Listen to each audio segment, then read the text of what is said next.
আর নেই রাহুল, সত্যিটা জানালেন শুটিংয়ের লোক। তালসারি সৈকতে শুটিং করতে গিয়ে মর্মান্তিকভাবে মারা গেলেন অভিনেতা রাহুল অরুণোদয় বন্দ্যোপাধ্যায়।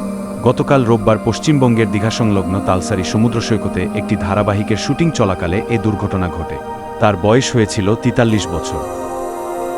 জানা গেছে, ভোলে বাবা পার করেগা ধারাবাহিকের শুটিংয়ে অংশ নিতে ওই দিন ইউনিটসহ তালসারিতে গিয়েছিলেন রাহুল। শুটিংয়ের এক পর্যায়ে তিনি সমুদ্রে নামেন। এরপরই হঠাৎ পানিতে তলিয়ে যান। ঘটনাটি টের পেয়ে টেকনিশিয়ানরা দ্রুত তাকে উদ্ধারের চেষ্টা করেন। ইউনিটের সদস্যদের ভাষ্য অনুযায়ী কিছু সময় পানির নিচে থাকার পর তাকে উদ্ধার করা হয়। দ্রুত দীঘা হাসপাতালে নিয়ে যাওয়া হলেও সেখানে পৌঁছানোর আগেই তার মৃত্যু হয়েছে বলে প্রাথমিকভাবে জানা গেছে। চিকিৎসকেরা পরে তাকে মৃত ঘোষণা করেন। ময়নাতদন্তের জন্য তার মরদেহ দীঘা হাসপাতালেই রাখা হয়েছে।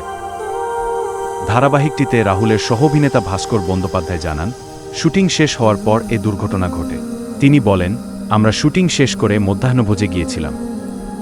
রাহুল বলেছিল সে আরও কয়েকটি শট দিয়ে আসবে, কিন্তু এমন ঘটনা ঘটবে ভাবতেই পারিনি। সুস্থ প্রাণবন্ত একজন মানুষ এভাবে চলে যাবে, এটা মানা খুব কঠিন।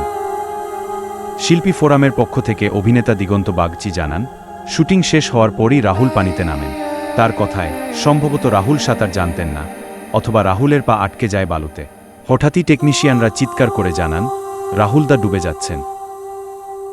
যখন তাকে উদ্ধার করা হয় তখনও তিনি জীবিত ছিলেন, কিন্তু হাসপাতালে নেওয়ার পর তাকে মৃত ঘোষণা করা হয়। রাহুলের গাড়ির চালক বলেন, রাহুলদা পানির দিকে এগিয়ে যাচ্ছিলেন।